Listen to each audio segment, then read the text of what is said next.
Hello students, current affairs की class में आपका स्वागत है। आज की क्लास में हम 10 अप्रैल 2024 के कुछ महत्वपूर्ण करंट अफेयर्स पर चर्चा करेंगे जो एग्जाम पॉइंट ऑफ व्यू से काफी इंपॉर्टेंट करंट अफेयर्स हो सकते हैं। स्टार्ट करते हैं आज का सेशन जिसमें हम महत्वपूर्ण करंट अफेयर्स पढ़ेंगे 10 अप्रैल 2024 के।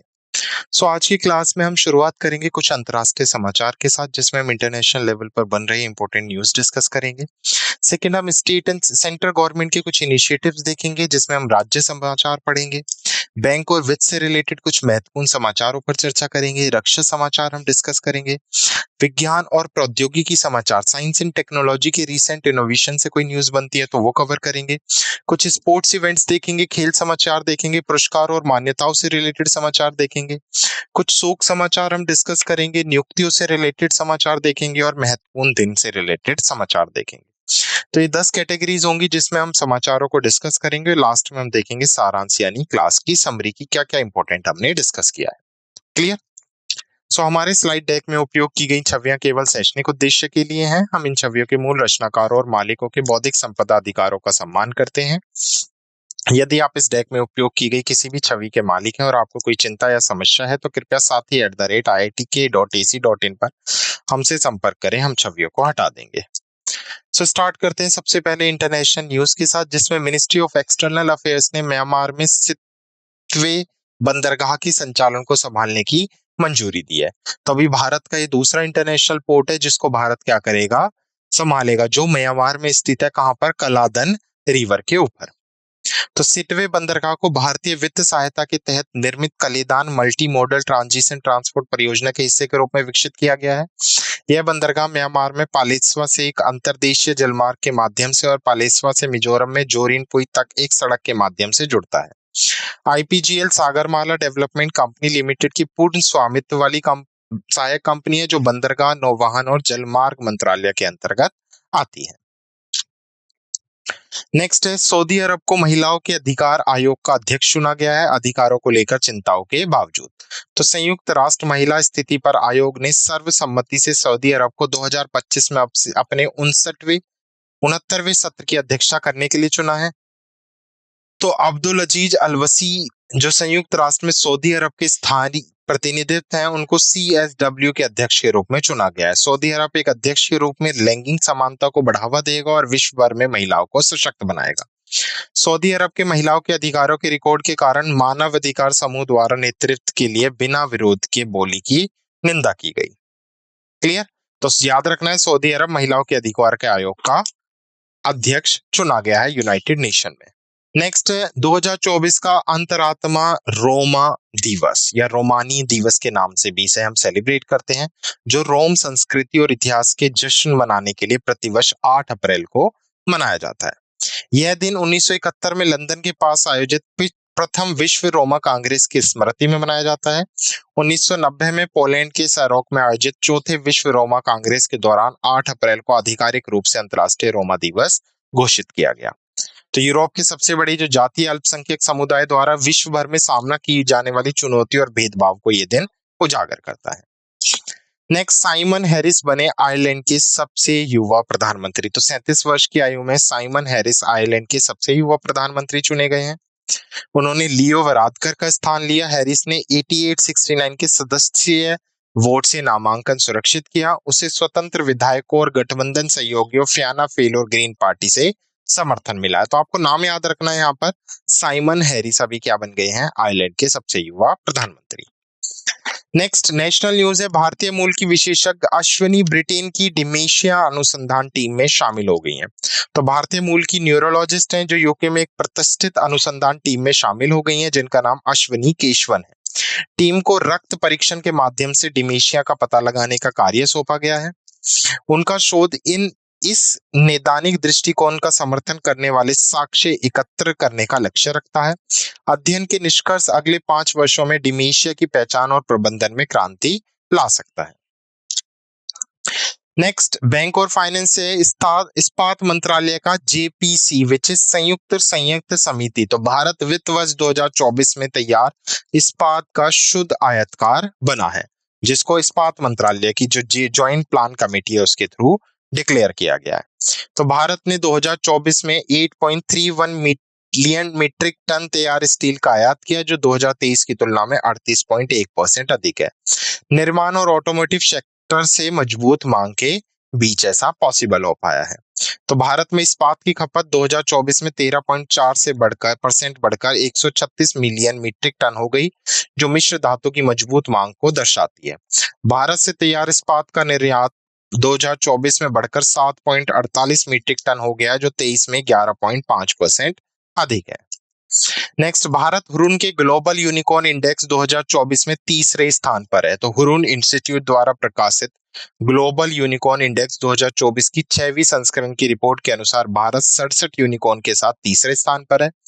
भारत एडटेक दिग्गज बायजूस और फार्म इजी को सूचकांक से हटा दिया गया है। अमेरिकी संयुक्त राज्य 703 यूनिकॉर्न के साथ शीर्ष स्थान पर है, जो दुनिया के कुल यूनिकॉर्न का 48% है। भारत के शीर्ष यूनिकॉर्न में स्विगी, ड्रीम 11 और रेजर पे जैसे बेसिकली यूनिटेक शामिल है, यूनिकॉर्न शामिल है। नेक्स्ट, बैंक से ये जीआईसी ने अभी डेटा, यानी जो हमारी जनरल इंश्योरेंस काउंसिल है, उसने भारत की सामान्य बीमा उद्योग की रिपोर्ट जारी की है, जिसमें बताया कि 2024 में भारत का बीमा उद्योग पेनिट्रेशन रेट 12.78% बढ़ा है। तो उद्योग का सकल प्रत्यक्ष प्रीमियम फाइनेंशियल ईयर 23 में 2,56,894 करोड़ रुपए से बढ़कर 2,89,731 करोड़ हो गया है। सामान्य बीमाकर्ताओं के प्रीमियम में वर्ष 14.24% की वृद्धि हुई और 2024 में यह 2.45 ट्रिलियन हो गया है। सार्वजनिक क्षेत्र के सामान्य बीमाकर्ताओं ने प्रीमियम में 8.99% की वृद्धि के साथ 90,344.49 करोड़ रुपए तक की वृद्धि देखी, जबकि निजी क्षेत्र के समकक्षों ने 17.53% की वृद्धि के साथ 1.55 ट्रिलियन रुपए तक की वृद्धि देखी है।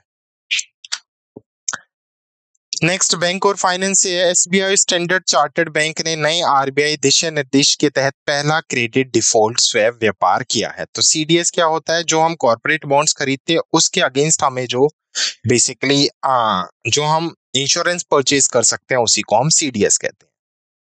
तो स्टैंडर्ड चार्टर्ड बैंक ने 25 करोड़ रुपए का क्रेडिट डिफॉल्ट स्वैप व्यापार किया है। यह व्यापार 1 वर्षीय रुपए का सीडीएस शामिल है, जिसमें आरईसी शामिल था, जो क्रेडिट जोखिम प्रबंधन में एक महत्वपूर्ण क्षण को चिन्हित करता है। सीडीएस एक क्रेडिट डेरिवेटिव है जो खरीदार को संभावित डिफॉल्ट के खिलाफ सुरक्षा प्रदान करता है और क्रेडिट जोखिम को प्रबंधित और स्थानांतरित करने में मदद करता है। नेक्स्ट, एयर इंडिया और बीआईएएल ने एक एमओयू साइन किया है ताकि दोनों मिलकर एविएशन हब सेटअप कर सके। कहां पर? बेंगलोर में। तो दो ऑर्गेनाइजेशन मिलकर एविएशन हब सेटअप करेंगी बेंगलुरु में, एयर इंडिया और बेंगलोर इंटरनेशनल एयरपोर्ट लिमिटेड। तो भारत से और भारत के लिए हवाई यात्रा कनेक्टिविटी को अगले कुछ वर्षों में बढ़ाने के उद्देश्य से ये दोनों ऑर्गेनाइजेशन ने समझौता किया है। एयर इंडिया अन्य टाटा समूह की एयरलाइंस के साथ मिलकर अंतर्राष्ट्रीय हवाई संपर्क, संचालन दक्षता और यात्री अनुभव को बढ़ाने के लिए बीआईएएल के साथ सहयोग करेंगी। एयर इंडिया ने कर्नाटक सरकार के साथ एक समझौते ज्ञापन पर हस्ताक्षर किए, जिसके तहत बीएलआर हवाई अड्डे पर लगभग 1300 करोड़ रुपए के निवेश के साथ एक रखरखाव, मरम्मत और ओवरहोल सुविधा स्थापित की जाएगी। नेक्स्ट, बैंक और फाइनेंस से सुशील शर्मा एसजेवीएन लिमिटेड के सीएमडी के रूप में चयनित किए गए हैं। तो सुशील शर्मा एसजेवीएन लिमिटेड के निर्देशक को एसजेवीएन लिमिटेड के अध्यक्ष और प्रबंध निर्देशक के पद के लिए चुना गया है। वह श्रीमती गीता कपूर का स्थान लेंगे, जिन्होंने 1 फरवरी 2024 को एसडीएम का अतिरिक्त प्रभार संभाला था। सुशील शर्मा की अगर मैं बात करूं तो 2020 से एसजेवीएन के निर्देशक के रूप में सेवा कर रहे हैं और इस पद को 2023 में निर्देशक के रूप में पुनः नामांकित किया गया है। बैंक और फाइनेंस से है, जिम्बाब्वे ने अपनी नई करेंसी लॉन्च की है, जिसे जिग के नाम से जाना जाता है, जो सोना समर्थित मुद्रा है। इस कदम का उद्देश्य वर्षों के उथल पुथल के बाद अर्थव्यवस्था को स्थिर करना है। नेक्स्ट, बैंक और फाइनेंस से ही है, एयर इंडिया ने अपॉइंट किया है जयराज को head of global air operation. तो वैश्विक हवाई अड्डा संचालन का प्रमुख जयराम शनमुगम को अपॉइंट किया गया है बाय एयर इंडिया। तो उनका 25 वर्षों से इस उद्योग में अनुभव है। यह नियुक्ति एयर इंडिया की विहान.एआई परिवर्तन यात्रा का हिस्सा है। लक्ष्य संचालन को बढ़ाना और ग्राहक अनुभव में सुधार करना है। नेक्स्ट बैंक और फाइनेंस से है। साइन आईआईटी बॉम्बे और कैनरा बैंक ने स्टार्टअप वित्त पोषण के लिए आपस में साझेदारी की है। तो कैनरा बैंक और society for innovation and entrepreneurship IIT Bombay ने एक साझेदारी को औपचारिक रूप दिया है। समझौते ज्ञापन पर 3 अप्रैल को हस्ताक्षर किए गए। समझौते ज्ञापन का उद्देश्य स्टार्टअप को वित्तीय सहायता प्रदान करना है। यह सहयोग स्टार्टअप पारिस्थितिक तंत्र के लिए एक महत्वपूर्ण क्षण को भी चिन्हित करता है। नेक्स्ट है defence news. Igla S anti aircraft missile, तो अभी भारत को पहले बैच के साथ 100 मिसाइलें रशिया से प्राप्त हुई हैं। तो इन्हें मैन पेट्स बोलते हैं। Igla S man portable air defence system जो अभी रशिया से भारत को मिला है। और कितनी मिसाइलें प्राप्त हुई हैं? पहले बैच के अंदर 100 मिसाइलें प्राप्त हुई हैं। तो यह अधिग्रहण भारत में घरेलू उत्पाद के संबंधित एक समझौते का हिस्सा है। इग्ला एस एक हाथ से पकड़े जाने वाला रक्षा प्रणाली है जिसे कम ऊंचाई पर उड़ने वाले विमानों को गिराने और क्रूज मिसाइल और ड्रोन जैसे हवाई लक्ष्यों को निष्क्रिय करने के लिए डिजाइन किया गया है। यह प्रणाली 500 से 600 मीटर की फायरिंग रेंज और 100 से 3500 मीटर की लक्ष्य ऊंचाई के साथ व्यापक वायु रक्षा क्षमताएं प्रदान करती है। नेक्स्ट साइंस एंड टेक्नोलॉजी से ये प्रायोगिक लाइसेंस मॉड्यूल के लिए 100 5G लैब्स का वर्चुअल शुभारंभ आईआईटी मद्रास में हुआ है। तो आईआईटी मद्रास में प्रायोगिक लाइसेंस मॉड्यूल के लिए 100 5G लैब्स का क्या किया गया है? अनावरण किया गया है। तो डॉक्टर नीरज मित्तल, सचिव दूरसंचार विभाग, संचार मंत्रालय ने आईआईटी मद्रास में 100 5G लैब्स के लिए प्रायोगिक लाइसेंस मॉड्यूल का वर्चुअल शुभारंभ किया। इस पहल का उद्देश्य भारत में शैक्षणिक संस्थानों के लिए प्रायोजिक लाइसेंस आवश्यकताओं की प्रक्रिया को सरल बनाना है। दूरसंचार विभाग ने छात्रों और स्टार्टअप समुदायों में 5G प्रौद्योगिकी के प्रति कौशल और जुड़ाव को बढ़ावा देने के लिए भारत भर के शैक्षणिक संस्थानों को 100 5G उपयोग कैश लैब प्रदान किए हैं।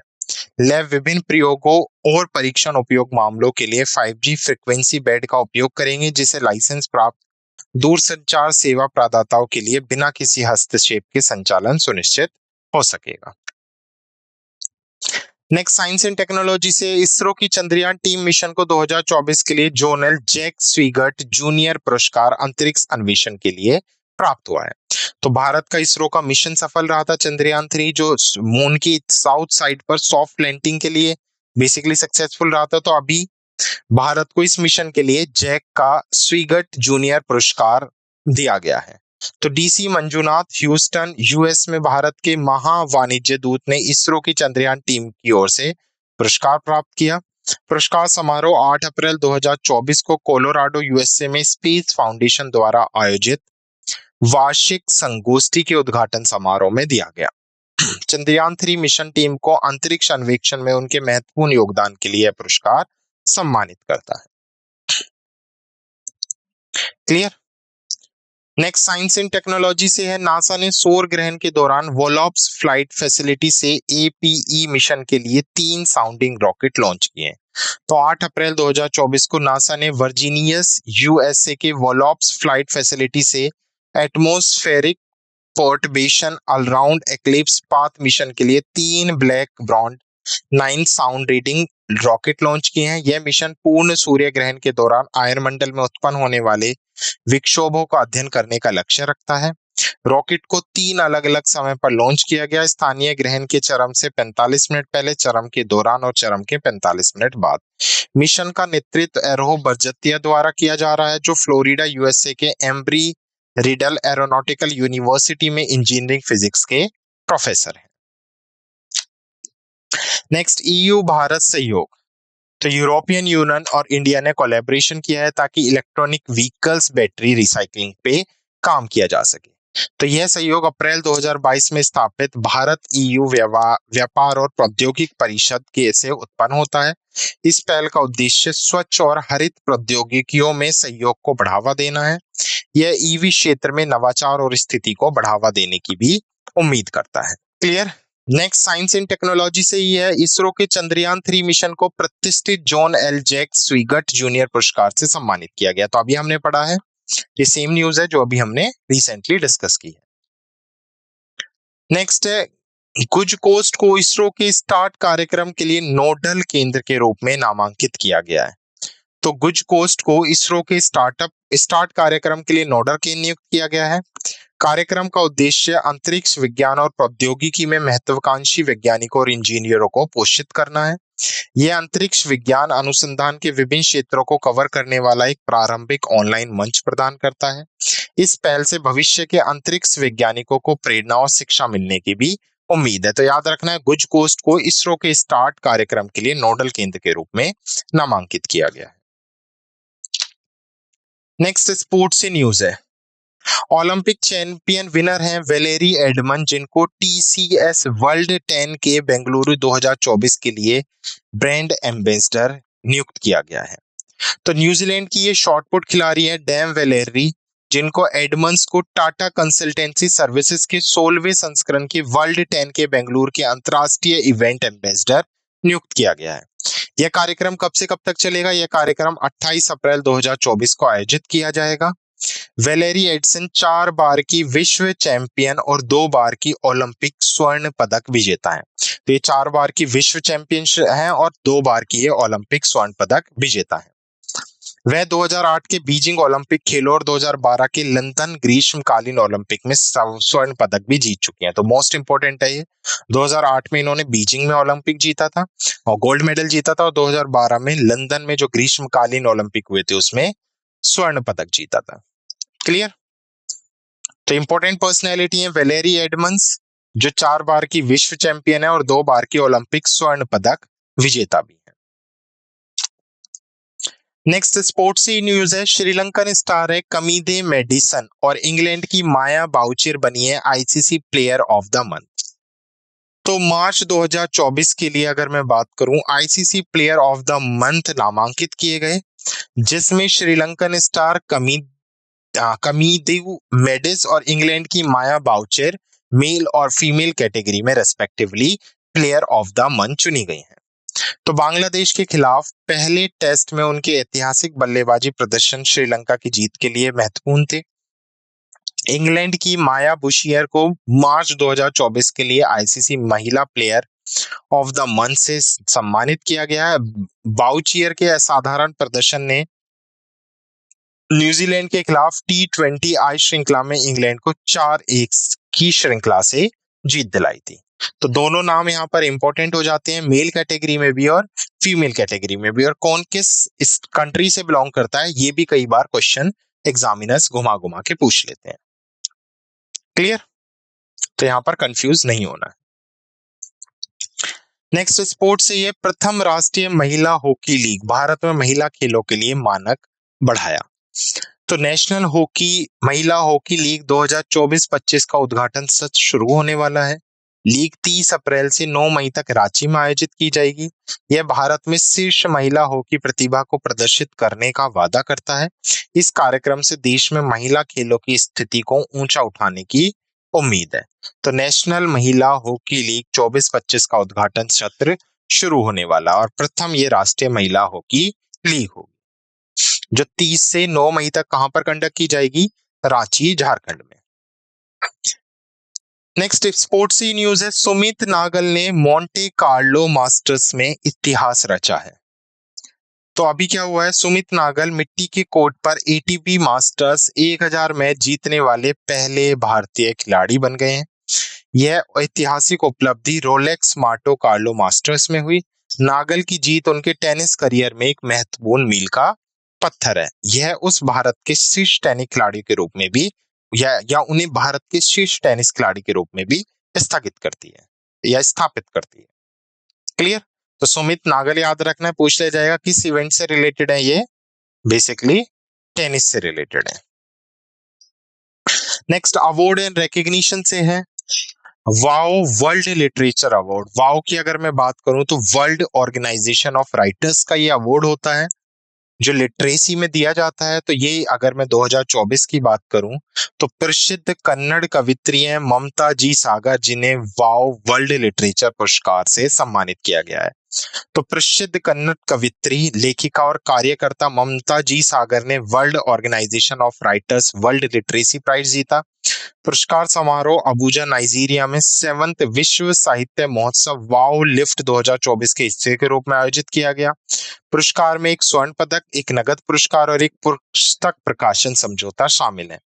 ममता ji Sagar Srishti Manipal institute of art design और टेक्नोलॉजी बेंगलुरु में प्रबंधन भी है। नेक्स्ट है औपचरी से न्यूज है, दिवंगत एमजीआर के सबसे विश्वसनीय सहयोगी आर.एम. वीरप्पन का निधन हो गया है। तो आर.एम. वीरप्पन तमिलनाडु की राजनीति में एक महत्वपूर्ण व्यक्ति का निधन हो गया। वह दिवंगत मुख्यमंत्री एम.जी. रामचंद्रन के एक विश्वसनीय लेफ्टिनेंट थे। वीरप्पन 1980 के दशक में एमजीआर की कैबिनेट में एक शक्तिशाली मंत्री थे। वह मैटनी आइकन से राजनीतिक बने व्यक्ति के करीबी सहयोगी बने रहे। तो याद रखना है किस चीज से रिलेटेड है ये बेसिकली रिलेटेड है पॉलिटिक्स से। नेक्स्ट है अपॉइंटमेंट न्यूज। पूर्व आईईजी इकोनॉमिकल ग्रोथ या इंस्टीट्यूट ऑफ इकोनॉमिकल ग्रोथ निर्देशक मनोज पांडा 16वें वित्त आयोग के पूर्णकालीन सदस्य चुने गए हैं। तो जो 16th फाइनेंशियल कमीशन है उसके बेसिकली फुल टाइम मेंबर किसको अपॉइंट किया गया है? मनोज पांडा को। वह कार्यालय का कार्यभार संभालने की तिथि से लेकर रिपोर्ट प्रस्तुत करने की तिथि या 31 अक्टूबर 2025 तक इस पद पर रहेंगे। मनोज पांडा ने निरंजन राजा अध्यक्ष की जगह ली। तो इससे पहले इस पद पर कौन थे? निरंजन राजा अध्यक्ष, जिन्हें जनवरी 2024 में 16वें वित्त आयोग के पूर्वकालीन सदस्य के रूप में नियुक्त किया गया था। 16वें वित्त आयोग की अध्यक्षता नीति आयोग के पूर्व उपाध्यक्ष अरविंद पनगड़िया कर रहे हैं। क्लियर? तो इसके अध्यक्ष कौन है? अरविंद पनगड़िया है। और वैसे कौन बने हैं पूर्णकालीन सदस्य? मनोज पांडा। नेक्स्ट अपॉइंटमेंट से ये विप्रो ने श्रीनिवास पलिया को सीईओ और प्रबंधन निदेशक नियुक्त किया है। तो 7 अप्रैल 2024 से विप्रो के बेसिकली जो सीईओ और प्रबंधन है वो किसको अपॉइंट किया गया है? श्रीनिवास को। श्रीनिवास पल्लिया ने थियरी डेलापोर्ट की जगह ली, जिन्होंने जून 2020 से अप्रैल 2024 तक सीईओ और एमडी के रूप में कार्य किया। वह 1992 में उत्पाद प्रबंधक के रूप में शामिल होने के बाद से 32 वर्षों से विप्रो में काम कर रहे हैं। उन्होंने अमेरिकन वन विप्रो की एक रणनीतिक इकाई के सीईओ के रूप में भी काम किया। तो याद रखना है विप्रो के नए CEO Srinivas Pallia. Next important day से है विश्व होम्योपैथिक दिवस 2024। तो विश्व होम्योपैथिक दिवस हर साल 10 अप्रैल को मनाया जाता है। इस बार होम्यो परिवार एक स्वास्थ्य एक परिवार थीम के साथ इसे सेलिब्रेट किया गया। होम्योपैथिक एक वैकल्पिक चिकित्सा है जो लक्षणों को ठीक करने के लिए सूक्ष्म पदार्थों का उपयोग करती है। होम्योपैथी शब्द ग्रीक शब्द से लिया गया जिसका अर्थ है समान कष्ट। नेक्स्ट है इंपॉर्टेंट डेज में राष्ट्रीय सुरक्षा मातृत्व दिवस जो 11 अप्रैल को मनाया गया। तो मातृ स्वास्थ्य और कल्याण के महत्व को यह दिन उजागर करता है। माताओं की देखभाल और समर्थन को प्राथमिकता देने की याद दिलाता है। लक्ष्य गर्भावस्था और प्रसव के दौरान एक सुरक्षित और स्वस्थ यात्रा सुनिश्चित करता है। तो याद रखना है राष्ट्रीय सुरक्षित मातृत्व दिवस। नेक्स्ट है सीआरपीएफ का 59वां वीरता दिवस। तो 9 अप्रैल को सीआरपीएफ ने अपना शौर्य दिवस मनाया है। साल 2024 इस महत्वपूर्ण दिन की 59वीं वर्षगांठ है। यह उन बहादुर सैनिकों को श्रद्धांजलि देता है जिन्होंने निस्वार्थ भाव से राष्ट्र की सेवा की है। सीआरपीएफ कर्मियों के साहस और समर्पण का सम्मान भी यह दिन करता है। क्लियर? तो ये थे कुछ इंपॉर्टेंट करंट अफेयर्स 10 अप्रैल 2024 के जो हमने डिस्कस किए। Now let's quick revise the session. तो एक बार हम समरी देख लेते हैं कि हमने क्या क्या इंपॉर्टेंट आज के सेशन में डिस्कस किया है। सबसे पहले हमने कुछ अंतर्राष्ट्रीय समाचार देखे। अंतर्राष्ट्रीय समाचार में हमने देखा कि मिनिस्ट्री ऑफ एक्सटर्नल अफेयर्स ने अप्रूवल दे दिया है भारत को 7वें बंदरगाह के संचालन के लिए, जो चाबार पोर्ट के बाद भारत का दूसरा बंदरगाह होगा। सेकेंड हमने देखा कि Saudi Arabia chairman basically chair करेगा यूएन ह्यूमन राइट कमीशन की मीटिंग को। इंटरनेशनल रोमानी डे देखा जो कब मनाया गया? 8 अप्रैल को मनाया गया। नेक्स्ट हमने बैंक और वित्त से इंपॉर्टेंट समाचार देखे जिसमें हमने देखा कि 2024 में तैयार स्टील का शुद्ध आयात भारत बना है। ये इस्पात मंत्रालय का जेपीसी कमेटी के थ्रू रिकमेंडेशन है। उसके साथ साथ हुरुन ने वैश्विक यूनिकॉर्न इंडेक्स जारी किया जिसमें भारत यूनिकॉर्न के मामले में कौन से नंबर पर रहा है? तीसरे स्थान पर रहा है। नेक्स्ट हमने देखा सामान्य बीमा उद्योग वित्त वर्ष 24 में 12.78% बढ़ा है जीआईसी डेटा के अकॉर्डिंग। एसबीआई और स्टैंडर्ड चार्टर्ड बैंक ने नए आरबीआई दिशा निर्देश के तहत पहला क्रेडिट डिफॉल्ट स्वैप व्यापार किया। एयर इंडिया और बीआईएल का हमने एग्रीमेंट देखा, जो दोनों मिलकर बेंगलुरु में एविएशन हब एस्टेब्लिश करेंगे। उसके साथ साथ हमने देखा एसजीएवीएन लिमिटेड के अध्यक्ष सीएमडी अपॉइंट किए गए हैं सुशील शर्मा।